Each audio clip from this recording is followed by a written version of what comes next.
Chapter 26, May 19th, 2020, 8:10 a.m. A part of me was tempted to time travel out of the doctor's office. In fact, it took everything to escape the temptation. It would have been so easy to do, but the risks would have far outweighed it. The poor guy would have needed his own hospitalization if he saw me vanishing into thin air. I swear the more I time traveled, the more reckless I became. It was almost like a pseudo-drug addiction of a sort, and time travel was my drug. At this rate, I would end up in backcountry in a week.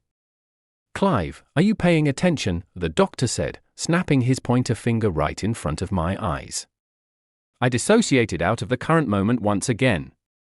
At that moment, all I could think about was how much wrong I had done in so little time. It was almost impressive, actually. If there were an award for the biggest disappointment of the year, I'm sure I would have won first place. "Yes, sorry, I just feel really terrible right now," I said, groaning. Whatever mania I may have had due to time travel had crashed below sea level into the Marianas Trench. "I understand. Your urine test came back, and it's negative for everything. I'm not a psychiatrist, but your symptoms seem very reminiscent of bipolar. As a result, they will most likely prescribe you antipsychotics in the hospital.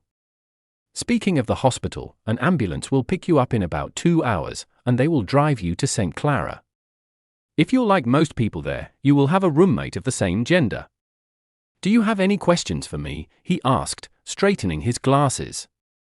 "Yes, do antipsychotics help with hallucinations?" "I've seen or strange things," I said, trying to be as careful as possible with my words. I worried that he'd send me to St. Clara's permanently if I was more direct. "Yes, they will, if you're okay with it. Would you explain exactly what you see?" he asked, getting a clipboard and a pen. "I see historical events out of the corner of my eye that disappear as soon as I directly look at them. They're completely random and seem to happen spontaneously, almost. They're more annoying than anything, and I can ignore them if I put enough effort into it. Still, I figured it would be important to tell you this. Do you think you could help me fix my brain?" I asked, practically pleading. I hated that I couldn't tell him the real reason I was experiencing all the hallucinations. In fact, at that moment, I had hated myself. I felt like I was more than worthless. I almost wished I was dead because of how stressful the situation was.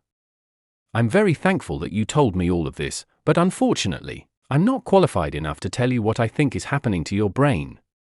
In fact, there has never been an official explanation as to the cause of hallucinations." "Well, that is all that I wanted to talk to you about." "Oh, wait, I believe your father is about to visit you right about now," he said, looking down at his watch and taking the clipboard with him out of the room. "Oh, yes, I almost forgot I saved a certain somebody.